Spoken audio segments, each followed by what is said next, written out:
Welcome to Hampi. నీ వచ్చిన ఆలయం పేరు వచ్చి విజయ విఠల దేవాలయం. ఇది వచ్చి విష్ణు కాంప్లెక్స్. ఇది అంటే 3 విష్ణు దేవాలయం. ఇది విజయనగర రాజధానిలో ఇది ఒక చిన్న గ్రామం. 168 years old చెట్టు. ఇక్కడ 1856లో ఒక బ్రిటిష్ అధికారి హంపికి సర్వేకి వస్తారు. అతని పేరు వచ్చి అలెగ్జాండర్ జాన్ గ్రిల్లా అని. అతను ఫోటో తీసే సందర్భంలో ఈ చెట్టు ఇడే ఉంది, ఇప్పటికీ ఇడే ఉంది. చూస్తుంది ఇక గుర్రం పైకి కాళ్ళకి ఇది నాగపడగ ఇది అప్పటికి విఠలామల్లి రుక్మిణి మూర్తులు పెట్టి కళ్యాణోత్సవం జరిగింది. ఇప్పుడు సంవత్సరం ఒక టైంలో తిరుపతి కొండలో కళ్యాణోత్సవం జరుగుతుంది కదా, అదే మాదిరిగా కళ్యాణోత్సవం జరిగేది. ఇది వచ్చి బజార్ ఉన్నాయి కదా, దాన్ని డబల్ స్టోర్ బిల్డింగ్. అప్పటికి వచ్చి విదేశీలో వచ్చి గుర్రాలు అమ్మేవారు. భారత్లో గుర్రం లేదు అని విదేశీ నుంచి రావాలి.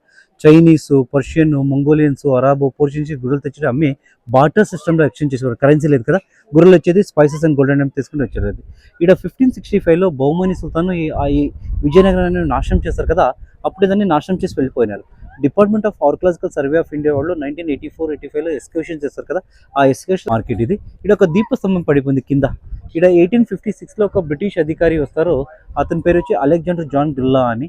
అతను ఫోటో తీసే సందర్భంలో ఈ దీపస్తంభం మీద నిలబడింది. ట్రెజర్స్ అంటారు కదా, లోపల ట్రెజర్ ఉన్నదని మట్టి తీసేసినాక దాన్ని పడిపోయింది. ఈ బజార్లో గుర్రాలు పట్టుకుంటే ఈ ఆలయం వచ్చి విజయ విఠల దేవాలయం చెప్తాం. విఠల అంటే కృష్ణుడు. ఈ ఆలయం వచ్చి వాస్తు ప్రకారం నిర్మించారు. ఈ ఆలయంకి 3 ద్వారాలు చేస్తారు. ఈ వచ్చినారు కదా, east entrance royal entrance, south వచ్చి వచ్చే సందర్భంలో కింద పైన సకెల్ నిలబడి పూలు వేసి ఎవరికి స్వాగతం చేశారు. అందుకోసం అప్సరాలు చేసి పెట్టారు. ఇక్కడ మేము హిందూ సనాతనంలో అదే ఒక దేవాలయంకి దర్శనంకి లోపలికి వెళ్ళే సందర్భంలో సాష్టాంగ నమస్కారం చేసి రావాలా, బ్యాచులర్స్, ఫ్యామిలీ, కపుల్స్. ఇది గురించి ఇక్కడ శిలాశాసనం రాసి పెట్టారు. అళేగన్నడ, తెలుగు, సంస్కృత, తమిళ నుంచి ఈ ఆలయం గురించి. ఈ ఆలయం ఎవరు నిర్మించినారు, ఎప్పుడు నిర్మించారు, ఇక్కడ పక్కకి రండి. ఈ విజయనగరం సామ్రాజ్యం వచ్చి 1336లో స్థాపనిస్తారు. అది కింద ముందు పేరు వచ్చి హిందూ మైథాలజీలో హంపికి ఫస్ట్ పేరు వచ్చి పంపా తీర్థ్ అని పిలిచేవారు. విరూపాక్ష ఆలయం వెళ్ళొచ్చినారా, అది వచ్చి స్వయంభూ లింగు. ఆ స్థలంలో శివ మళ్ళీ పార్వతి పెళ్ళారైన స్థలం.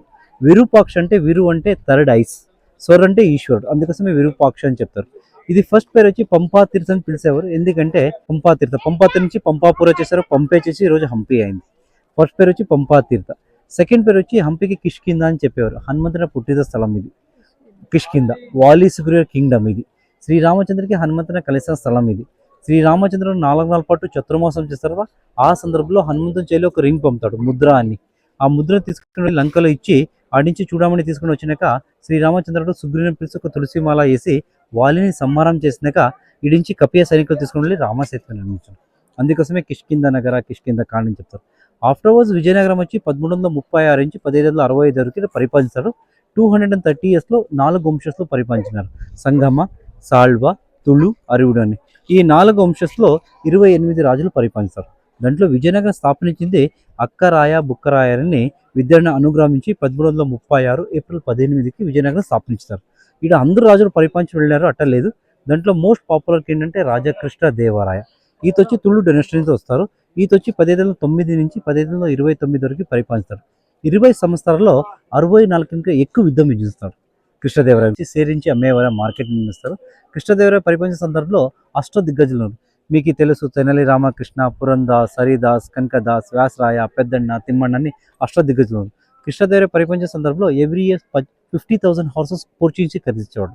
One of the king introducing చేసేసింది గన్స్ ఆర్ కెనన్ అంటే కృష్ణదేవరాయ 1529లో మరణించినాక కృష్ణదేవరాయ తమ్ముడు అచ్యుత దేవరాయ, శ్రీరంగ, సదాశివరాయని పరిపాలించారు.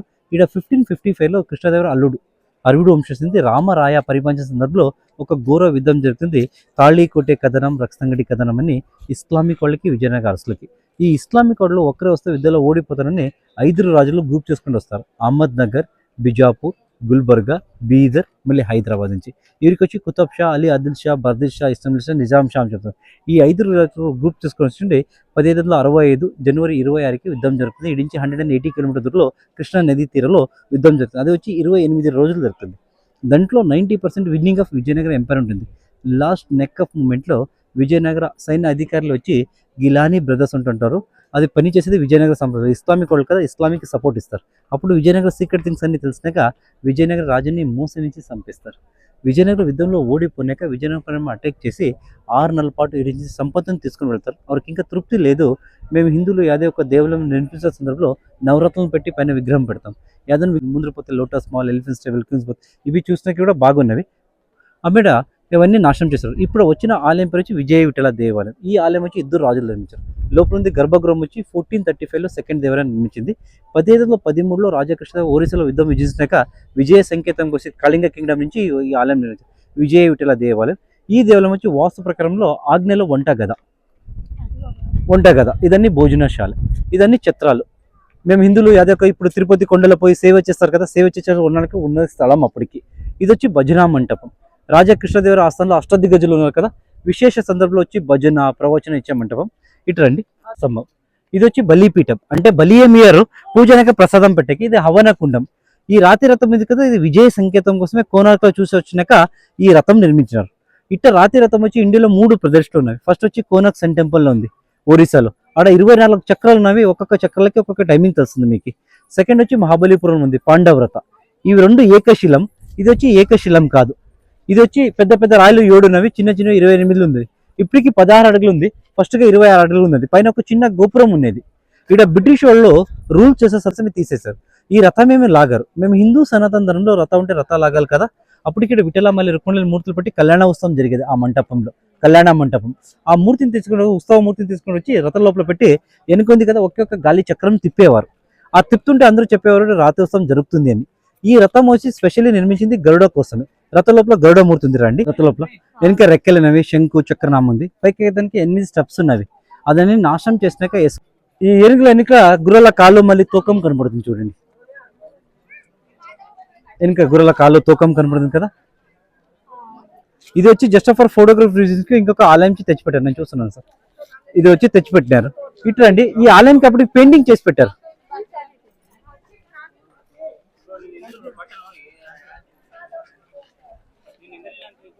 ఇక్కడ చూడొచ్చు, అది పెయింటింగ్ ఉంది మీకు కింద కనపడుతుంది కదా, రెడ్ అండ్ ఎల్లో. మేము హిందూ ఆలయంకి వెళ్తే ఫుల్ ఆఫ్ కలర్ఫుల్ ఉంటుంది కదా, ఈ ఆలయం కూడా ఫుల్ ఆఫ్ కలర్ఫుల్ ఉంది. 510 సంవత్సరాలు కదా, ఎండలకి వర్షాలకి కలర్ వెళ్ళిపోయింది. మా దగ్గర ఎవిడెన్స్ లేదు, జస్ట్ లోకల్ స్టోరీ నుంచి చెప్తాము. ఈడనేది విఠల మళ్ళీ రుక్మిణి మూర్తిని 1565లో బహుమని సుల్తాన్ దాలి సందర్భంలో ఈడ ఒక పురోహితులు ఉన్నారు, ప్రధాన అర్చకులు. అతని పేరు వచ్చి భానుదాస్ అని. ఈ మూర్తిని ఉంటే బహుమని సుల్తాన్ వచ్చి నాశనం చేస్తారని ఈ మూర్తిని తీసుకొని వెళ్ళి మహారాష్ట్ర పండరాపూర్లో పెట్టారు. ఇప్పుడు కూడా మహారాష్ట్ర పండరాపూర్కి వెళ్తే ఇదే మధ్యలో మూర్తులు దర్శనం చేస్తారు. మహారాష్ట్ర వాళ్ళు ఏం చెప్పారంటే కన్నడ విఠల రాజా పండరిచ కర్ణాడు విఠల అని చెప్తారు. కన్నడని తీసుకుని వెళ్ళిన మూర్తులు అని చెప్తారు. అదే హనుమంతుడి పుట్టిన స్థలం ఆంజనేయ పర్వతం. ఆ కొండ మీద కనపడుతుంది కదా ఆంజనేయ పర్వతం. 575 స్టెప్స్ ఉంది పైకి ఎక్కడానికి. ఆ స్టెప్స్ ఉన్నవి, అదే హనుమంతుడి పుట్టిన స్థలం. ఇటు సంగీత మంటపం, నృత్య మంటపం చెప్తాం. రాజా కృష్ణదేవరికి 3 భార్యలు, తిరుమలాదేవి, చిన్నాదేవి, జగన్మోహిని అని. ఈ చిన్నాదేవి వచ్చి ఒక దేవ నర్తకి, అంటే దేవుడితో సేవ కోసమే డాన్స్ చేసేది. కృష్ణదేవరాయ పెళ్లి చేసుకుంటారు కదా, దేవుడికి సేవ కోసమే భార్య కోసమే ఈ ఆలయం నిర్మించారు సంగీత మంటపం. ఇక్కడ 56 స్తంభాలు ఉన్నవి. ఒక్కొక్క స్తంభానికి ఒక్కొక్క ఎద్దుబల్సులు నిలబడి శ్రీగంధ చెక్కి తీసుకొని అది పైన గోల్డ్ కవర్ చేసుకొని సంగీతం వాయించేవారు. మధ్యలో చిన్నమ్మ డాన్స్ చేసే సందర్భంలో బయట నుంచి ఎవరు చూడకూడదు, ఎందుకంటే మహారాణి కదా, ఓన్లీ కర్టన్స్ వేసేవారు. పైన ఉక్స్ ఉన్నాయి చూడండి, ఇక్కడ హోల్స్ ఉన్నాయి చూడండి, ఇక్కడ కర్టన్ వేసేవారు. ఈ కర్టన్ వేసాక మీకు ఈ సంగీతం వచ్చి 500 మీటర్కి వినొచ్చు. ఇక్కడ 1565లో బహుమని సుల్తాన్స్ వస్తారు కదా, ఈ విజయనగరం దేవాలయాన్ని నాశనం చేసే సందర్భంలో ఇంటి ఇచ్చి ఫైర్ చేస్తారు. అగ్గి అంటిస్తారు కదా, అగ్గి ఇటు కింద పైన రూఫ్ అని పడిపోతుంది. లోపల సంగీత స్తంభాలన్నీ పాడైపోయినవి. ఏడ అగ్గి ఇటుపోలేదు కదా, ఇప్పుడు కూడా ఒక 12 నుంచి 15 స్తంభాలు సంగీతం వస్తుంది ఈ ఆలయంలో. ఇది వాయిస్తే ఇప్పుడు లాగా వస్తుంది, ఇప్పుడు అలౌడ్ లేదు. ఇప్పుడు కూడా వాయిస్తే సప్త స్వరాలు వస్తుంది, సరిగమ పదని. దీంట్లో సంగీతం వచ్చేది మెయిన్ రీజన్ అంటే ఈ రాయ యాడ్ నుంచి ఇంపోర్ట్ తీసుకోలేదు. మీకు కనపడుతుంది కొండలు. ఈ కొండలు ఇక్కడ హంపిలో ఎట్ట వచ్చావంటే మిలియన్ బిఫోర్ హంపి వచ్చి సముద్రంలో ఉండేది. ఆ వాల్కెన్ వస్తుంది కదా, వాల్కెన్ బొబ్బల్స్ వచ్చిన రాయలు ఇవి. ఈ రాయిలో కూడా జాతి రాయలు ఉన్నవి. ఒక్కొక్క రాయికి weight, widthness, diameter, centimetres, cutting is different చేస్తారు. దాంట్లో లోపల నుంచి దీంట్లో లోపల హోలో లేదు, ఇది సాలిడ్ పిల్లర్. ఇట్లా అండి. ఇక్కడ 1890లో ఒక బ్రిటిష్ అధికారి వస్తారు, అతని పేరు వచ్చి రాబర్ట్ సివిల్ అని. సంగీతం రాయల సంగీతం ఎట్టొచ్చింది అనేది రీజన్ కోసమే కట్ చేసి చూస్తాడు. ఆమె తెలిసింది సాలిడ్ పిల్లర్ అని. ఇప్పుడు కూడా ఇది వాయిస్తే సప్త స్వరాలు వస్తుంది, ఇది వాయిస్తే జలతరంగం వస్తుంది. ఇట్రండి అలా ఏమి సంగీతం వస్తుందంటే అప్పుడే మోడల్ ఇచ్చినారు. మీకు ఇక్కడ రుండం లేదు కదా, తాళం సౌండ్ వస్తుంది. చేయలేదు కదా, మృదంగం. ఈ చేయలేదు కదా, డోలక్, వీణ, తబులా. ఒక్కొక్క సమయానికి ఒక్కొక్క సంగీతం వచ్చేది. 2008కి ముందు అందరికి తీసుకుని వెళ్ళి సంగీతం వాయించి పెట్టేవారు. ఈ వచ్చేవాళ్ళు టూరిస్ట్ ఏం చేశారంటే రాయి నుంచి కాని నుంచి కొట్టి డ్యామేజ్ చేశారు కదా, ఈ రీజన్ కోసమే డిపార్ట్మెంట్లు బంద్ చేసి పెట్టారు. ఇది వచ్చి సంగీత ఆలయం కదా, డాన్సింగ్ బొమ్మలు చేసి పెట్టారు, శిల్పకళలు చెక్కినారు. ఇదన్నీ బ్యాంగల్ సిస్టమ్, ఇదన్నీ దీపాలంకారం, సారీ బార్డర్ సిస్టమ్. దాని బయట ఉన్నది గుర్రాల మార్కెట్ అని చెప్పాను కదా. ఇక్కడ చూడవచ్చు చైనీస్, పర్షియన్, కొంచెం వెనక్కి రండి ఇప్పుడు, మంగోలియన్స్, అరబ్ అండ్ పోర్చుగీస్. అప్పటికి విదేశం నుంచి తెచ్చి గుర్రాలు అమ్మి బాటర్ సిస్టంలో, కరెన్సీ లేదు కదా, గుర్రాలు ఇచ్చేది స్పైసెస్ అని కూడా. గుర్రాలు ఏజ్ కనిపెట్టాలి కదా, అది నోరు తరివి పళ్ళన్ని కనిపెట్టేవారు. 3 పళ్ళ కింద లోపల ఉంటుంది చిన్నది, అది పైన పెద్దది అని. అది గురించి ఇక్కడ శిల్పకళలో చేసి పెట్టారు. ఇట్లా అండి. సో ఇది వచ్చి శాండ్ స్టోన్. దీంట్లో ఏమైనా శిల్పకళలు ఏమైనా తప్పితే కొత్త చేయాలి. ఇక్కడ చూడవచ్చు 2 దేహాలు. ఇట్లా చూస్తే ఎద్దు, కొమ్ములు, చెవులు, కన్ను, మూతు, ఎద్దు కనపడుతుంది కదా, ఎద్దు కనపడుతుంది. ఇట్లా చూస్తే ఎద్దు, ఇట్లా చూస్తే ఏనుగు. ఏనుగు వచ్చి ఒక చెట్లను లాక్తుందని కనుకుంటుందా. దీంట్లో చెట్లు క్లోజ్ చేస్తే వినాయకుడు. ఇది వచ్చి శిల్పిలో కళా చతురం చెప్తాము, యాలి అని చెప్తాము. రాజులకి ఉన్న క్వాలిటీస్ ఇటు ఉన్న ఇయర్స్ ఉన్నాయి కదా, ర్యాబిట్ ఇయర్స్. ఐస్ వచ్చి లయన్ది, మౌత్ వచ్చి కర్కుడైల్ది, ట్రంక్ వచ్చి డ్రాగన్ది, నెక్ లో బాడీలో డిజైన్ చేస్తారు కదా పికాక్ది, బాడీ వచ్చి హార్స్ది, లెగ్స్ వచ్చి టైగర్ అండ్ ఎలిఫెంట్ ఉంది. అంటే రాజులకి క్వాలిటీ ఉండాలి. ఇయర్స్ లాగా రాబిట్ ఇయర్స్ లాగా ఉండాలి, వెరీ షార్పర్స్. ఎవరికైనా చూస్తే అగ్రెసివ్ గా లైన్ లాగా చూడాలి, ఎవరికైనా పట్టుకుంటే కొరకుడ లాగా పట్టుకోవాలా, ఆర్గ్యుమెంట్ చేస్తే డ్రాగన్ లాగా, క్వాలిటీకి పికాక్ లాగా ఉండాలి, రన్నింగ్ లో హార్స్ లాగా, ఎవరికైనా పంచిస్తే టైగర్ లాగా, శక్తిశాలిలో ఏనుగలాగా. అందుకోసం ఇది మకర యాలి అని చెప్తాం. ఇక్కడ వాలి సుగ్రీవుడు ఉంటాడు, వాలి సుగ్రీవుడు అంగదుడు ఉన్నాడు, శ్రీరామచంద్ర హనుమంతుడు ఉన్నాడు. నిదానంగా మకర యాలి మిథికల్ అనిమల్. ఈడ చూడొచ్చు విష్ణు ద్వారపాలకుడు జయ విజయ. ఇది పూతనది విషయం తీస్తున్నాడు కృష్ణుడు, ఆడ పట్టుకొని పోతాడు, పూతనది విషయం తీస్తున్నాడు. పైన గోవర్ధన పొరతో లాగినాడు. ఇక్కడ లక్ష్మీ నరసింహ ఉంది, పైన డాన్సింగ్ కృష్ణుడు. ఇట్లండి. అప్పటికి ఇక్కడ విఠలామల్లి రుక్మిణి మూర్తులు పెట్టి కళ్యాణోత్సవం జరిగింది. ఇప్పుడు సంవత్సరం ఒక టైంలో తిరుపతి కొండలో కళ్యాణోత్సవం జరుగుతుంది కదా, అదే మాదిరిగా కళ్యాణోత్సవం జరిగేది. ఇది వచ్చి ఇక్కడ కిష్కింద అని చెప్పాను కదా నేను మీకు. హనుమంతుని చేతిలో ఒక రింగ్ పంపుతాడు శ్రీరామచంద్రుడు ఈడ సార్. అంటే హనుమంతునికి సీతామాతని కలిసిదకి ముద్ర అని, ఆ ముద్రను తీసుకుని లంకలు ఇచ్చి వచ్చే సందర్భంలో అశోకోటకులను నాశనం చేస్తున్నాడు. ఆ సందర్భంలో ఒక సైనికుడు వెళ్ళి రావణుడికి చెప్తాడు, ఇక్కడ ఒక కోతి వచ్చి అశోకోటకులను నాశనం చేస్తారని చెప్తారు కదా. అప్పుడు మేఘనాథుని పంపుతాడు. ఇక్కడ మేఘనాథ్ ఉంది కదా, మేఘనాథ్కి తెలియదు ఇతను చిరంజీవి అని హనుమంతుడు. అన్ని అస్త్రాలు వదులుతారు, హనుమంతుకి ఏమీ కాదు. లాస్ట్ లో బ్రహ్మాస్త్రం తీసినాక హనుమంతుడు చెప్తాడు, బ్రహ్మాస్త్రం వదులుకూడదు, మీకు నేను శరణ్ అంటారా. అప్పుడు రావణ దగ్గర తీసుకుంటారు సార్. ఇక్కడ రావణుడు చూడండి, దశకంఠ రావణ. రావణునికి హనుమంతుడు చెప్పేది ఒకే మాట, నీ ఒక పెద్ద విద్వాంసుడు, శివున పరమ భక్తుడు, లంకాధిపతి, ఎందుకోసమే సీతామాతను అపహరించావు, వదిలే అంటే నీ అడిగేకి ఎవరంటే నన్ను రామ భక్తుడు అంటారు కదా. అప్పుడు అతనికి కూర్చొనికి సీట్ ఇయ్యారు కదా. హనుమంతుని కోపమేగా అతని తోక నుంచి సింహాసనం చేసి కూర్చున్నాడు. అతని తోకకి అగ్గింటి ఇస్తారు కదా, ఇక్కడ తోకకి అగ్గింటి ఇచ్చినారు చూడండి. ఇక్కడ లంకా దానం చేస్తున్నారు, ఊరికి ఉండాల. ఇక్కడ చూడొచ్చు విష్ణుడు ఉన్నాడు, శ్రీదేవి భూదేవి, పైన రామ లక్ష్మణ జాంబవంతుడు, పైన సంజీని పర్వతం ఇస్తున్నాడు. ఇట్లండి లాలి లాలి. ఇక్కడ ఒకే స్తంభాలలో విష్ణు దశావతారాలు ఉన్నవి. మత్స్య అవతార, కురుమ, వరాహ, నరసింహ, వామన, పరశురాం రాముడు ఉన్నాడు. ఇక్కడ బలరాముడు ఉన్నాడు, బలరాముడు, కృష్ణ, కల్కె. ఈడ చూడొచ్చు సీతామాతనికి సంపైకి వస్తారు కదా సుపర్ణిక, రావణ సిస్టర్. అప్పుడు లక్ష్మణుడు నో సార్ హెయిర్ కట్ చేస్తున్నాడు. ఇక్కడ రామ లక్ష్మణ సీత ఉన్నారు. సీతామాతనికి గోల్డెన్ డివర్ కాదంతా అప్పుడు కొట్టే టైంలో మారిచేతుంది కదా, ఆ దృశ్యం చెక్కినారు. ఇది వచ్చి ఇక్కడ అన్ని సర్వధర్మాలను చెప్పాను కదా. ఇక్కడ హిందూ సైనికులు ఉన్నాడు, ఇక్కడ ఇస్లామిక్ సైనికులు ఉన్నారు. ఇది ఇస్లామిక్ వారియర్స్, ఇది హిందూ సైనికులు. ఇది వచ్చి పబ్లిక్ ఎంట్రన్స్, అప్పుడు అది వచ్చి సభా మంటపము. ఇక్కడ కింద రాయండి.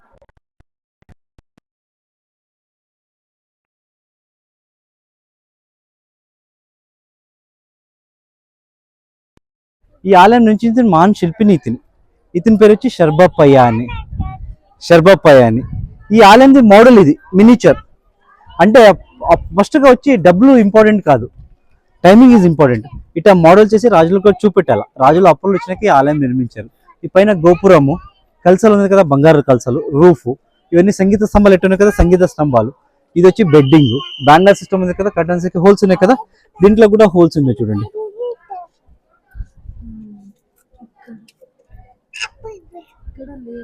ఇడే దీపం నుంచి అలంకారం, సారీ బార్డర్ సిస్టమ్, ఇదన్నీ మోడల్. ఇది ఇట్లండి 3D 5D స్కల్ప్చర్ చూపెడతాను.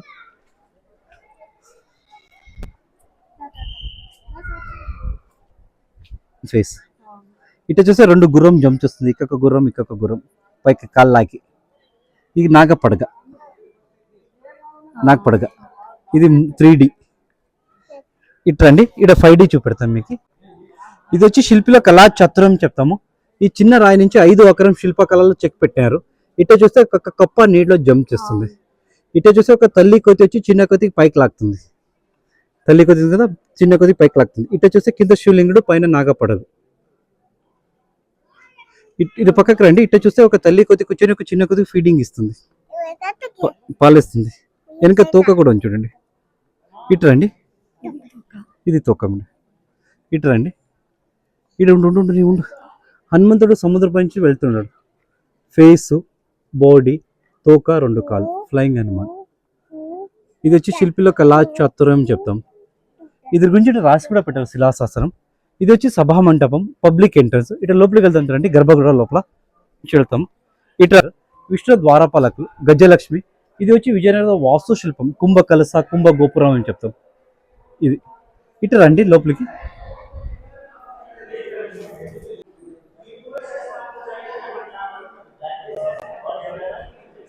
ఈడండి. ఇది వచ్చి మెయిన్ ఆలయము. ఈడ నుంచి విఠలమల్లి రుక్మిణి మూర్తిని మహారాష్ట్ర పండ్రాపురంలో పెట్టారని చెప్తాం. పండ్రాపురంలో ఇప్పుడు పీటలు ఉన్నవి, మూర్తి లేదు. ఈ పీటల ముందు చూస్తే గరుడ మూర్తి వస్తారు రథ లోపల. ఇదన్నీ కొత్త చేసి పెట్టారు డిపార్ట్మెంట్ వాళ్ళు. ఈ స్తంభాలన్నీ ఓల్డ్. ఇది విష్ణు ద్వారపాలకు, జయ విజయాన్ని నాశనం చేసేది కలిసి జయం ఉంది. పైన మీకు బాలకృష్ణుడు కనపడదు కదా, ఒక్క సైడ్ నుంచి చూస్తే యశోద కనపడుతుంది చూడండి. బెండ కృష్ణుడు, డాన్సింగ్ కృష్ణుడు. ఈ ఆలయంలో ఒక విశేషం ఉంది. మేము ఇందులో ఏదో ఒక ఆలయంకి వెళ్తే ప్రదక్షిణ చేస్తాం కదా, 3 times 5 times 9 times. అప్పుడు దేవుడు శని సమయంలో ఎవరు ప్రదక్షిణ చేయకూడదు, దేవుడు పాదాల కింద చేయాలంటే అంతరాళ అంటే అండర్ గ్రౌండ్ ప్రదక్షిణ మొత్తం ఉంది. అప్పటికి లైటింగ్ సిస్టమ్ ఎట్టించారంటే స్కందకులు చేశారు. అంటే అభిషేక నీళ్ళన్నీ స్టార్ట్ చేసేవారు. పైన హోల్స్ ఉన్నవి, సూర్యుని కింద వచ్చి నీళ్ళ పడితే రిఫ్లెక్షన్ అవుతుంది కదా, అప్పుడు రాయల్ ఫన్ మాత్రమే ప్రదక్షిణ చేయాలి, అందరూ బయట నుంచి ప్రదక్షిణ చేయాలి. ఇప్పుడు మూర్తి లేదు, పీటలు ఉన్నవి. మీరు వెళ్ళి ఒక టైం ప్రదక్షిణ చేసుకుని పీటలు చూసుకొని రావచ్చు. ఇదన్నీ రాయల్ సోఫా సెట్లు. మేము హిందువులు అదే ఒక దేవుడి నుంచి బయట వచ్చినాక ఒక 5 seconds కూర్చొని వెళ్ళేస్తాం కదా, అప్పుడు వచ్చి రాయల్ ఫ్యామిలీస్ కూర్చున్న సోఫా సెట్లు. ఈ ఆలయం వచ్చి 3 different స్ట్రక్చర్ నుంచి నిర్మించారు. పైన ఉంది కదా చైనీస్ పకోడా ఆర్కిటెక్చర్, మధ్యలో ఉంది కదా ద్రావిడియన్, ఇది వైశాల. ఈడ చూడొచ్చు సార్, 1 నిమిషం. ఈడ చూడొచ్చు రామాయణ శిల్పాలన్నీ కళా చెక్కినారు. సీతామాతనికి ఒక రింగ్ పంపుతాడు కదా ముద్ర అని, ఆ ముద్ర ఇచ్చినాక తోకకి అగ్గంటించినాక లంక దానం చేసి వస్తున్నాడు హనుమంతుడు. శ్రీరామచంద్రుడు హంపిలో చతుర్మాసం చేస్తారు కదా, ఆ సందర్భంలో వచ్చి ఆ చూడమని ఇస్తున్నాడు. చూడమని అంటే రింగ్ కాదు, ఎయిర్ బ్యాండ్. ఈడ కుంభకండం పనుకున్నాడు. పైన మేఘనాథ లక్ష్మణ విద్యమ దృశ్యం చెక్కినారు. లక్ష్మణ సారితో వెళ్ళి హనుమంతుడు వెళ్ళాడు. మేఘనాథ దగ్గర పుష్పకమని ఉంది. అతని దగ్గర అస్త్రాలు ఉన్నాయి కదా, 14 సంవత్సరాలు తపస్సు చేసి అన్ని అస్త్రాలు తెస్తారు కదా, నాగపాశాన్ని వదులుతాడు. అప్పుడు లక్ష్మణుడు మూర్చి వెళ్తాడు కదా. విభూషణ అంటే రావణ తమ్ముడు శ్రీరామచంద్రకి హెల్ప్ చేస్తారు కదా. విభూషణ చెప్పాడు ఇతను బతుకోవాలంటే మెడిసిన్ కావాలంట కదా. అప్పుడు శ్రీరామచంద్రుడికి చెప్పినాక శ్రీరామచంద్ర హనుమంతుడికి పంపుతాడు. సంజీవిని పర్వతం తీసుకొని వస్తున్నాడు. ఇక్కడ వాలి పెళ్లి అవుతుంది తారాదేవి కూడా. ఇది వచ్చి జాంబువంత, అంగద, నీళ్ళు నల్ల అనేది రామ లక్ష్మణ సీత ఉన్నారు. అమిట ఇది వచ్చి పురోహితుల ద్వారం. అప్పటికి పురోహితులం వచ్చానికి పక్కన నది ఉంది కదా, నది నుంచి నీళ్లు తీసుకుని వచ్చాకి ఇది వచ్చి లక్ష్మీ ఆలయం. ఈ చెట్టు కనపడింది కదా, దేవగన్నరి చెట్టు అని చెప్తాము. 168 years old చెట్టు. ఇక్కడ 1856లో ఒక బ్రిటిష్ అధికారి హంపికి సర్వేకి వస్తారు. అతని పేరు వచ్చి అలెగ్జాండర్ జాన్ గ్రిల్లా అని. అతను ఫోటో తీసే సందర్భంలో ఈ చెట్టు ఈడే ఉంది, ఇప్పటికీ ఈడే ఉంది. అతని ఎవిడెన్స్ ప్రకారం వచ్చి ఆడ చూడండి సపోర్టింగ్ ఇచ్చినారు. ఆ సభామంటపం కిట వెళ్ళింది కదా, వెనుక సపోర్టింగ్ ఇచ్చినారు చూడండి. ఇదే ఋషిముఖ పర్వతం. శ్రీరామచంద్ర వాలిని సంహారం చేసిన ఇది పర్వతం. ఆ కొండ కనపడుతుంది కదా, అది ఆడ ముందు కనపడుతుంది ఆంజనేయ పర్వతం, మతంగ పర్వతం, ఋషిముఖ పర్వతం, గంధమాధవ పర్వతం. ఇక్కడ 7 పర్వతాలు ఉన్నవి. 7 పర్వతాల మధ్యలో విజయనగర సామ్రాజ్యం స్థాపించారు. 7 సుత్తిన కోట ఉంది. 28 గేట్స్ ఉన్నవి. ఇది విజయనగర రాజధాని వచ్చి అప్పటికి పెద్ద సామ్రాజ్యం కదా, అందుకోసం.